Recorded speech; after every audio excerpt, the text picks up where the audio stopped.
Let's start with a question. Have you ever walked into a church, stared up at a stained glass window or a centuries-old painting, and thought, "This is beautiful, but what am I looking at?" Maybe you see angels, saints, or cryptic symbols you can't quite decipher. Well, what if I told you some of those symbols might be deliberate secrets? A hidden language left behind by artists and patrons to convey messages only a select few could understand. Take Da Vinci's The Last Supper, for example. People have spent decades analyzing every detail, claiming it's not just a painting but a puzzle. Some say it even hides musical notes. And that's just one piece of art. Across the Catholic Church's vast artistic legacy, there are countless works like this, paintings, sculptures, and cathedrals that double as storybooks for the soul, or maybe even code books for something much more mysterious. But why hide messages in art? Well, think back to medieval times. The church wasn't just a place to pray, it was the cultural and intellectual hub of the world. People weren't scrolling through social media or watching Netflix.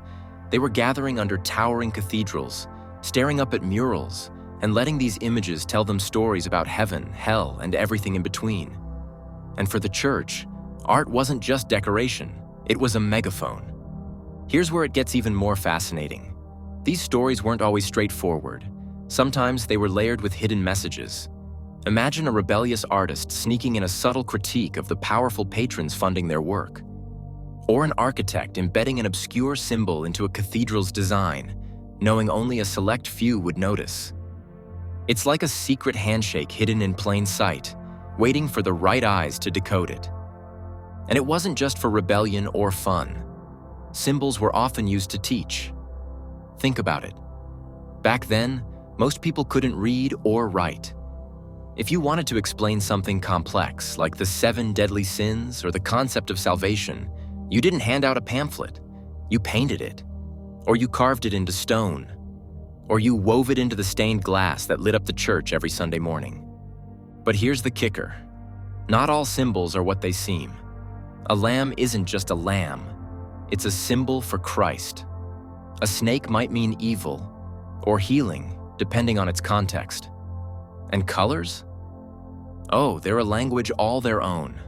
Gold, divine light, red, passion or sacrifice. Blue? That's Mary, the mother of Jesus. Every detail was intentional, designed to whisper a deeper meaning to those paying attention. And then there's the Vatican itself. Just think about how much art is hidden in its archives. Paintings, manuscripts, even sculptures we've never seen. Some of them might be too controversial, too mysterious, or maybe even too revealing of something the church doesn't want widely known. What's behind those locked doors? That's the million-dollar question historians and conspiracy theorists have been asking for centuries. So today, we're going to peel back the layers of this fascinating world of Catholic art. We'll explore the hidden language embedded in these works, uncover forgotten masterpieces, and maybe even crack open a mystery or two. Let's dive in and start with the language of Catholic art, where every lamb, dove, and oddly placed hand gesture has a story waiting to be uncovered. Art in the Catholic Church isn't just decoration. It's a language, a visual system of storytelling that communicates profound ideas through symbols. But here's the twist. These symbols aren't always obvious. They're layered with meaning, designed to teach, inspire, or sometimes confound. Let's break down this fascinating language and why it mattered so much. Imagine walking into a cathedral. At first glance, you see a lamb. Simple enough, right? But wait. This lamb has a halo and a flag. What does that mean? In Catholic symbolism, the lamb represents Christ, and the halo signifies divinity. The flag? That's victory, specifically Christ's triumph over sin and death. It's a whole theology packed into one image. And that's just the start. Colors, for instance, aren't just chosen for their aesthetic appeal. They're part of the language too. Have you noticed how Mary, the mother of Jesus, is almost always shown wearing blue? That's not random. Blue symbolizes purity, humility, and heavenly grace. Gold, on the other hand, represents divine light, while red is often linked to passion, sacrifice, or the blood of martyrs. Artists didn't pick their palettes on a whim. They were intentional storytellers.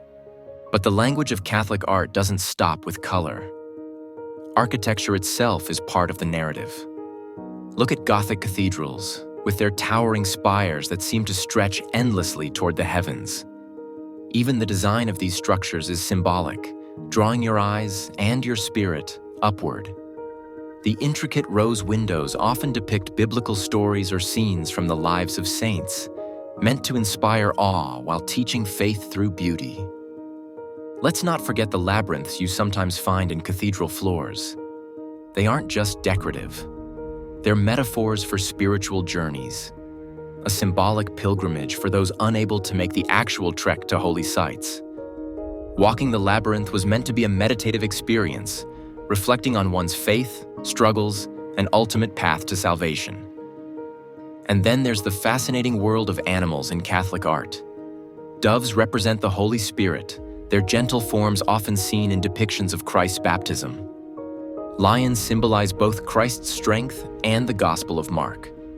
And serpents? Well, they're usually associated with evil, unless we're talking about the story of Moses, where a serpent on a staff becomes a symbol of healing and salvation. It's a zoo of metaphors, each carrying centuries of meaning. Here's where it gets even more intriguing. These symbols weren't just for scholars or the educated elite. They were meant for everyone. Peasants, nobility, clergy. Art was the great equalizer.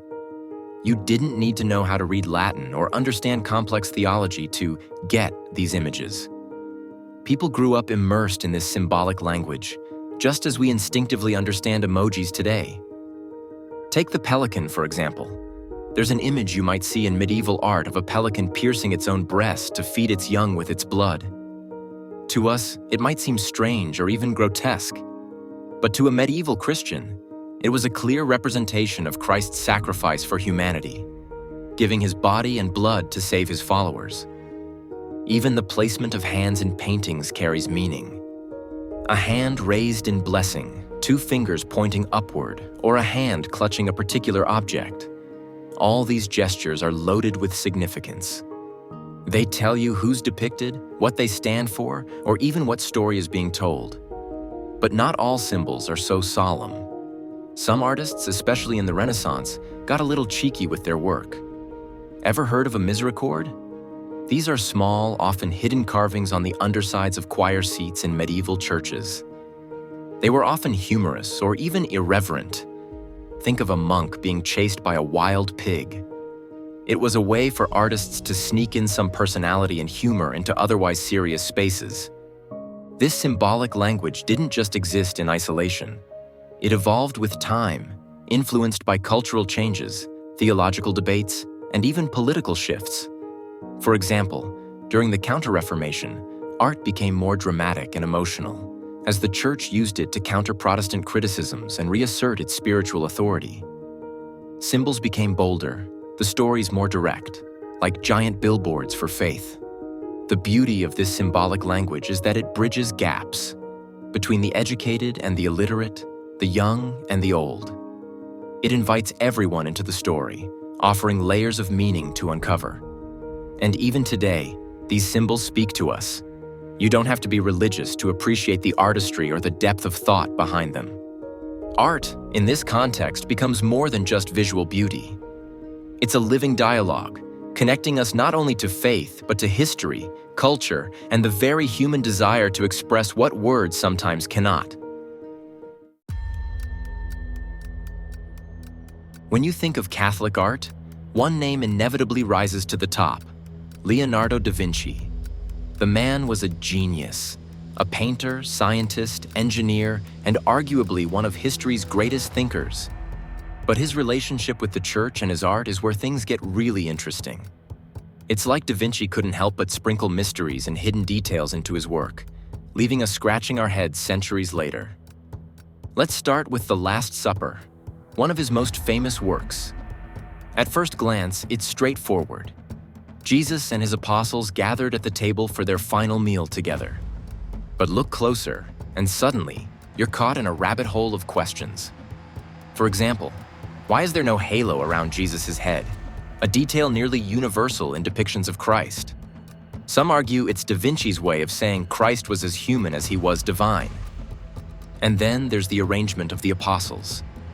If you map their hands and positions, some theorists claim it resembles a musical score. That's right. According to one interpretation, the Last Supper might double as sheet music. Imagine Da Vinci sitting there thinking, this isn't just a painting, it's a symphony. But that's just the tip of the iceberg. Da Vinci was a master of layering his works with hidden meanings. Take his sketches of religious subjects, seemingly innocent drawings that, when examined closely, reveal subtle anatomical studies. Some scholars believe these represent his attempt to blend science and spirituality, challenging the Church's understanding of the human body in his time. Speaking of challenges, one of the most debated aspects of his work is his depiction of Mary and John the Baptist. In The Virgin of the Rocks, for example, the figures are arranged in a triangular composition, which is common in religious art. But their expressions and gestures feel slightly off. Some interpret the painting as a veiled critique of religious authority, while others see it as a coded message meant for esoteric circles. Then there's Salvator Mundi, a painting attributed to Da Vinci that sold for over $450 million in 2017. In it, Christ holds a crystal orb, which some interpret as a symbol of divine wisdom and others believe represents the cosmos. But here's the kicker. The orb doesn't distort light the way it would in reality, leading some to speculate that Da Vinci intentionally ignored optics to emphasize its otherworldly nature. Now let's not forget the Adoration of the Magi, an unfinished masterpiece that feels like a chaotic brainstorm on canvas. Look closely, and you'll see figures layered with symbolism. A mysterious horse in the corner, a ruined building in the background, and faces that seem lost in thought. Scholars have spent decades debating what it all means. Was Da Vinci exploring the clash between the sacred and the secular? Or was it simply a moment of creative genius that he never got around to fully realizing? Here's what makes Da Vinci stand out. He didn't just paint religious figures, he painted questions. His works challenge the viewer, inviting us to think critically about faith, humanity, and the universe. And yet, despite these hints of rebellion, the Church embraced his art. Why? Because even with all his hidden meanings, Da Vinci's work was undeniably powerful. It moved people, inspired faith, and showcased the divine through the lens of human creativity. But Da Vinci's genius wasn't just in what he created. It was how he navigated his world. He lived in a time when the Church held immense power, and questioning authority could have dire consequences. So he did what any genius would do. He encoded his questions, his ideas, and perhaps even his doubts into his art. Whether he was celebrating faith, challenging dogma, or simply enjoying the intellectual game of hiding secrets, his work continues to captivate and confound us today. And while Leonardo is often the face of mystery in Catholic art, he's far from the only artist to weave hidden meanings into their works. Artists like Michelangelo and Caravaggio also used their canvases to wrestle with questions of faith and existence, often embedding personal struggles or controversial ideas. In the next section, we'll explore forgotten masterpieces and the untold stories behind them. Pieces of art that, like Da Vinci's, blur the line between faith and mystery, leaving us with more questions than answers. When we think of Catholic art, the big names like Michelangelo and Da Vinci often take center stage. But hidden in the corners of churches, monasteries, and even private collections are forgotten masterpieces. Works of art that tell equally fascinating stories, often overshadowed by the giants of the Renaissance. These pieces may lack the fanfare, but their tales are no less compelling. Let's start with the Beauvais tapestry, a stunning yet obscure piece of medieval textile art. Created in the 15th century, this tapestry was meant to adorn the walls of a cathedral, depicting scenes from the Bible. But it's not just a pretty decoration. Hidden among the intricate designs are symbols that seem to reflect the political tensions of the time. Subtle jabs at the church's leadership and its handling of secular affairs. Historians believe it was a quiet form of protest, slipped into an otherwise sacred medium. Then there's the Black Madonna of Częstochowa, a revered icon housed in a monastery in Poland. At first glance, it's a striking yet straightforward depiction of the Virgin Mary and baby Jesus. But the painting carries a turbulent history, having survived multiple invasions, fires, and even theft. Legend has it that the scars on Mary's face, caused by a sword attack centuries ago, are a symbol of her resilience. To the faithful, these marks represent Mary's suffering alongside humanity, a hidden message of strength in the face of adversity. Speaking of hidden messages, let's talk about the Church of St. George in Ethiopia. This incredible structure isn't a painting or sculpture, but a church carved entirely out of a single rock. Built in the 12th century, its design is a marvel of engineering and devotion. But its layout, resembling a Greek cross from above, has sparked debate for years. Some theorists suggest the church's creators encoded ancient Christian symbolism into its design, possibly connecting it to the Ark of the Covenant, which Ethiopian tradition claims is housed in the country. Moving closer to Europe, we find the misericord carvings in the choir stalls of medieval churches. At first glance, these small wooden sculptures seem like mere decorative flourishes. But look closer, and you'll find strange, whimsical, and sometimes irreverent scenes. A monk riding a fish, a dragon chasing a knight, or a farmer wrestling a goat. These carvings were often hidden under the seats, visible only when lifted. They represent the wit and creativity of artisans who, working within strict religious confines, found ways to sneak a bit of humor and humanity into their work. One particularly fascinating story is that of the Sistine Chapel's hidden biographies. While Michelangelo's ceiling is world famous, fewer people know about the subtle nods he included to himself and his contemporaries. For example, in The Last Judgment, Michelangelo painted his own likeness in the flayed skin of St. Bartholomew, a grim but striking self-portrait that some interpret as a comment on his struggles with faith and the pressures of his time. Even the Vatican's lesser-known treasures hold mysteries. In 2018, during restoration work, a forgotten fresco was rediscovered in the Vatican museums. The piece, likely created by Raphael's workshop, depicts Jesus and Mary with such delicacy that it's baffling how it remained hidden for centuries. Its placement suggests it was intentionally obscured, possibly to avoid controversy or because it didn't align with prevailing theological interpretations at the time. But the stories don't end with Europe. Across the Americas, Catholic missionaries brought their artistic traditions to indigenous communities, resulting in stunning hybrid works. In Peru, the Cusco School of Art blended European religious iconography with local traditions.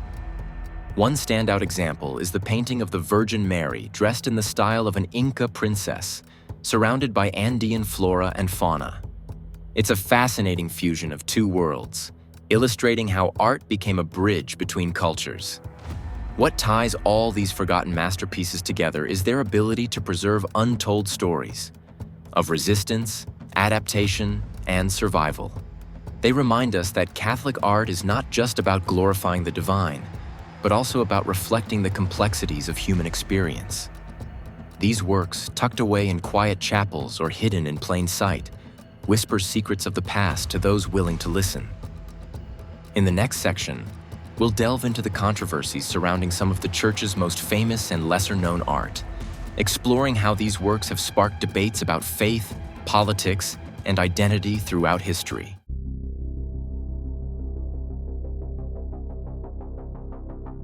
Catholic art has always been a powerful tool for storytelling and devotion, but as much as it has inspired faith, it has also sparked its fair share of controversy. Whether it's theological disputes, political tensions, or cultural misunderstandings, Catholic art often finds itself at the center of debate. And when you dig into the stories behind these controversies, you realize that they reveal just as much about human nature as they do about faith. Take Caravaggio's The Death of the Virgin, for example. When it was unveiled in 1606, it shocked viewers, not for its beauty, but for what they saw as its irreverence.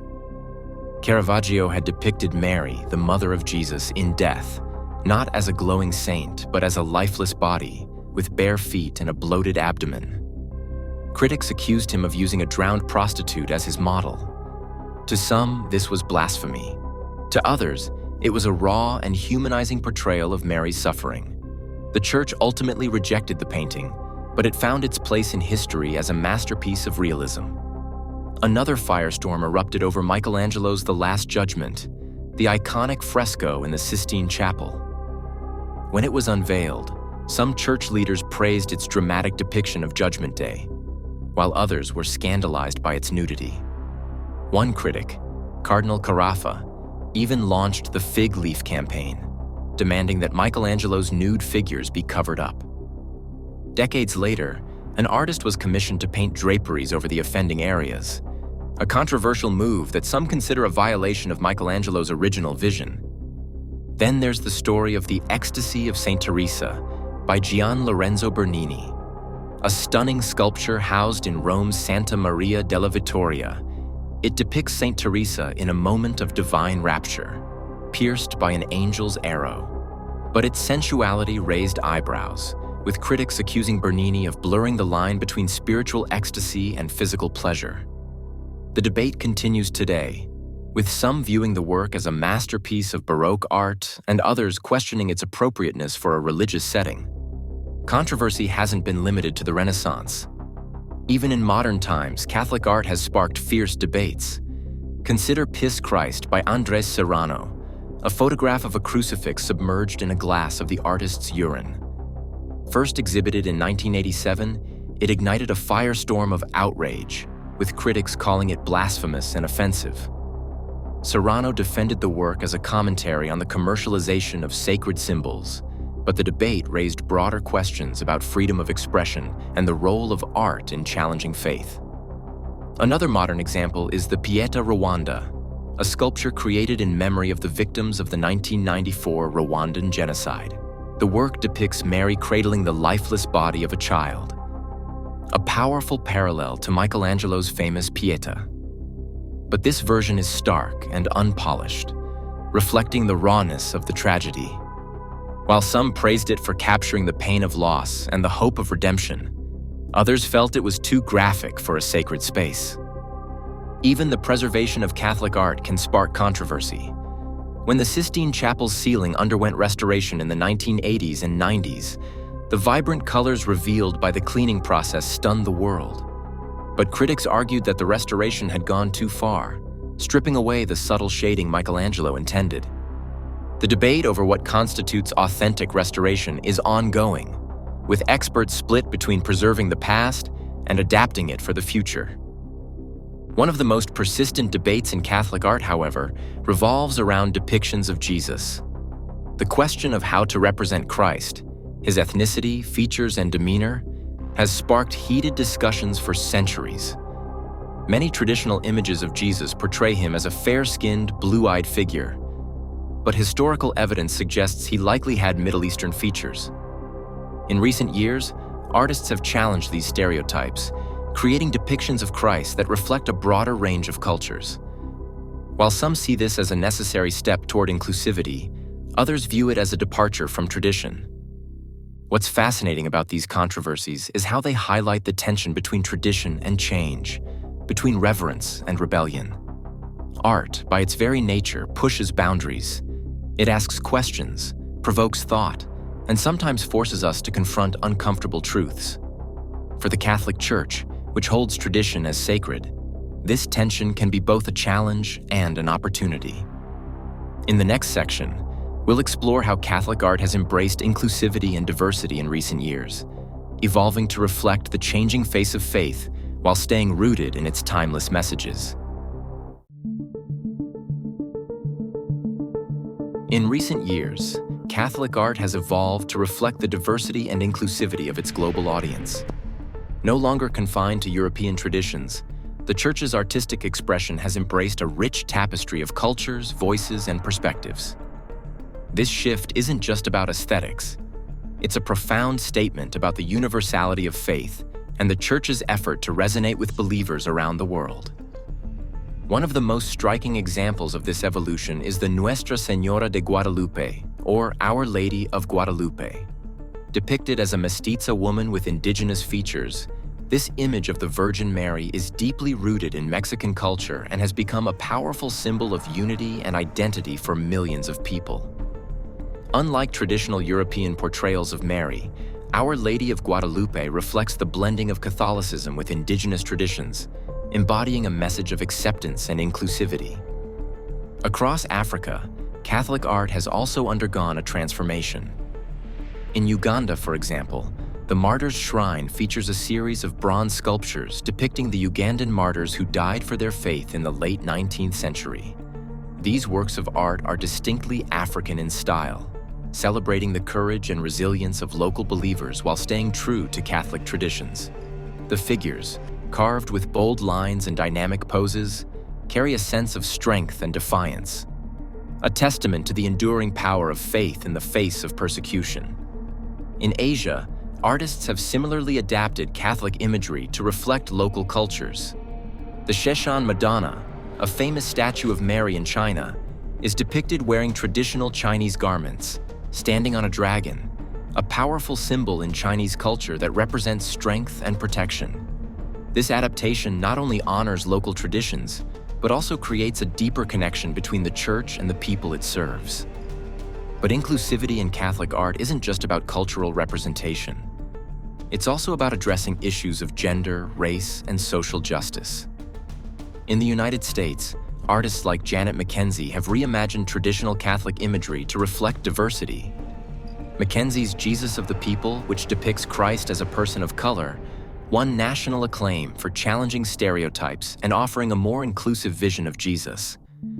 The painting, with its soft yet powerful presence, invites viewers to see Christ not as a figure rooted in one culture, but as a symbol of love and compassion for all humanity. Inclusivity also extends to the representation of women in Catholic art. For centuries, depictions of female saints and biblical figures often focused on their roles as mothers or martyrs. But modern artists are shifting the narrative, celebrating women for their leadership, courage, and spiritual depth. Take the Women of the Bible series by British artist Caroline Mackenzie. Through bold colors and dynamic compositions, Mackenzie brings figures like Deborah, Esther, and Mary Magdalene to life, emphasizing their strength and wisdom rather than solely their suffering or sacrifice. Inclusivity isn't limited to what's depicted. It's also about who gets to create. Historically, Catholic art has been dominated by male artists, but today, more women and artists from marginalized communities are stepping into the spotlight. Their perspectives bring fresh energy to the Church's artistic expression, making it more reflective of the diverse body of believers it serves. This shift toward inclusivity isn't without its challenges. Some critics argue that reinterpreting traditional Catholic imagery risks diluting its theological significance. Others worry that the push for diversity could lead to the loss of artistic traditions that have defined Catholic art for centuries. But proponents of this movement see it differently. For them, inclusivity isn't about replacing tradition. It's about expanding it. It's about acknowledging that the Church's message of love, hope, and salvation is universal, transcending cultural and historical boundaries. One area where this inclusivity is particularly evident is in sacred music. The Church has increasingly embraced musical styles from around the world, incorporating African drums, Latin American rhythms, and Asian melodies into its liturgies. This blending of musical traditions creates a richer, more vibrant worship experience that speaks to the global nature of Catholicism. Perhaps the most profound aspect of this inclusivity is how it connects art to the lived experiences of believers. When a Filipino Catholic sees a statue of Mary dressed in traditional Filipino attire, or an African Catholic hears a hymn sung in Swahili, it's more than just art. It's a powerful affirmation of their place in the Church. It says, you belong here. Your culture, your story, your faith, they matter. As Catholic art continues to evolve, it serves as a reminder that faith is a living, dynamic force. By embracing diversity and inclusivity, the Church is not only staying relevant in a changing world, but also honoring the rich mosaic of humanity that makes up its congregation. In the next section, we'll look at the future of Catholic art, how new technologies and changing cultural landscapes are shaping the next chapter of this rich and ever-evolving tradition. As we look ahead, Catholic art is on the cusp of an exciting transformation. With new technologies, changing cultural landscapes, and a world more interconnected than ever, the way we create and experience art is evolving. This new chapter in Catholic art history is as much about innovation as it is about staying rooted in timeless messages of faith, hope, and love. One of the most significant drivers of this evolution is digital technology. Virtual reality, VR, and augmented reality, AR, are opening up entirely new ways to engage with sacred spaces and religious art. Imagine stepping into the Sistine Chapel from your living room, thanks to VR technology, or pointing your phone at a stained glass window in your local church to unlock an AR experience that explains its symbolism in vivid detail. These tools not only make Catholic art more accessible, but also bring its stories to life for younger generations raised in a digital world. Artificial intelligence, AI, is another game changer. AI programs like DALL-E and Midjourney are being used to create stunning religious imagery that blends traditional styles with futuristic aesthetics. While some purists may balk at the idea of robot-generated art, others see it as a continuation of the Church's history of embracing cutting-edge tools to glorify God. After all, wasn't the use of perspective in Renaissance art once considered revolutionary? But technology isn't just about creating art. It's also about preserving it. The Vatican, for example, has been working with tech companies to digitize its vast collection of manuscripts, paintings, and sculptures. These efforts ensure that even the most delicate and ancient works can be studied and appreciated by future generations. Digital archives also make it easier to share these treasures with a global audience, breaking down the walls of exclusivity that have historically surrounded much of the Church's artistic heritage. At the same time, Catholic art is finding new ways to reflect the pressing issues of our time. Climate change, social justice, and the refugee crisis are becoming recurring themes in contemporary religious works. Take, for instance, the Laudato Si cross, inspired by Pope Francis's encyclical on the environment. Crafted from reclaimed materials, this modern take on the crucifix serves as both a symbol of faith and a call to action for ecological responsibility. Similarly, Catholic artists are increasingly exploring themes of interfaith dialogue and unity. In a world often divided along religious lines, these works aim to build bridges. A recent example is the Abrahamic family house in Abu Dhabi, which features a church, a mosque, and a synagogue side by side. The art and architecture of this space celebrate the shared roots of Christianity, Islam, and Judaism, promoting peace and understanding through design. The global reach of Catholic art is also leading to exciting collaborations across cultures. In Brazil, indigenous artists are creating stunning mosaics that blend Catholic themes with Amazonian imagery. In South Korea, sculptors are incorporating Confucian and Buddhist influences into their depictions of saints. These cross-cultural works remind us that faith is not confined to one place or tradition. It's a shared journey that can be enriched by diverse perspectives. But what does the future hold for the artists themselves? The Catholic Church has long been a patron of the arts, but today's artists often rely on crowdfunding, grants, and independent commissions to bring their visions to life. Platforms like Kickstarter and Patreon have given Catholic artists a way to connect directly with their audiences, funding projects that might not fit within traditional church structures. This democratization of art making ensures that a wider range of voices can contribute to the Church's evolving narrative. Of course, with innovation comes challenges. As Catholic art ventures into new territories, it faces questions about authenticity, tradition, and reverence. Can a digital painting carry the same spiritual weight as a hand-painted fresco? Should sacred spaces incorporate modern materials like neon lights or holograms? These debates aren't new. They echo the controversies faced by Renaissance artists introducing perspective or Baroque sculptors pushing the boundaries of emotion. But they are essential conversations, ensuring that Catholic art remains both meaningful and relevant. Perhaps the most exciting aspect of Catholic art's future is its potential to inspire a new generation of believers. Young people today are searching for authenticity and connection, and art has a unique ability to speak to the soul in ways that words cannot. Whether it's a contemporary mural in a city church or a centuries-old painting rediscovered through VR, Catholic art continues to be a bridge, connecting the divine and the human, the traditional and the modern. As we stand at this crossroads of tradition and transformation, one thing is clear.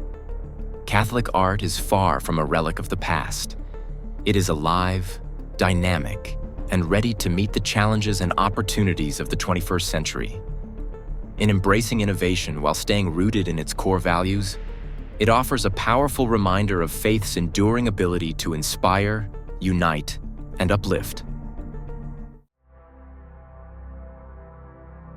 Catholic art is so much more than paintings, sculptures, and architecture. It's a dialogue, a timeless conversation between faith, culture, and humanity. It has been a witness to history, a teacher of values, and a bridge between the divine and the everyday. From the cryptic codes of the Renaissance to the bold inclusivity of modern works, Catholic art reflects the complexity and beauty of our shared human experience. As we've seen, Catholic art has always been about more than just aesthetics. It's about connection. Connection to faith, to community, and to the universal stories that unite us all. Whether it's a forgotten masterpiece tucked away in a quiet chapel or a cutting-edge digital work beamed into homes around the world, these creations invite us to reflect, to feel, and to wonder. What's remarkable is how Catholic art continues to adapt. It doesn't just rest on the achievements of the past. It evolves to meet the challenges of the present and the possibilities of the future. Whether addressing pressing global issues like climate change, embracing diversity, or using technology to reach new audiences, Catholic art reminds us that faith is a living, breathing force. But perhaps what's most inspiring is how Catholic art reflects the resilience of the human spirit. For centuries, it has endured wars, revolutions, and cultural shifts. And yet, it remains, each piece a testament to the enduring power of faith, creativity, and hope. As we look to the future, the possibilities for Catholic art are endless. New voices, new mediums, and new challenges will undoubtedly shape the next chapter of this incredible tradition. But one thing is certain: Catholic art will always find ways to inspire, to provoke, and to connect. So, whether you're marveling at the intricate carvings of a medieval cathedral, exploring the bold creations of a contemporary artist, or simply gazing at a painting that moves you in ways words cannot, remember this: you're not just looking at art, you're participating in a story that spans centuries and continues to unfold, inviting each of us to find our place within it. Thank you for joining me on this journey through the mysteries, controversies, and transformations of Catholic art. If you enjoyed this exploration, make sure to like, share, and subscribe for more fascinating stories that connect the past, present, and future.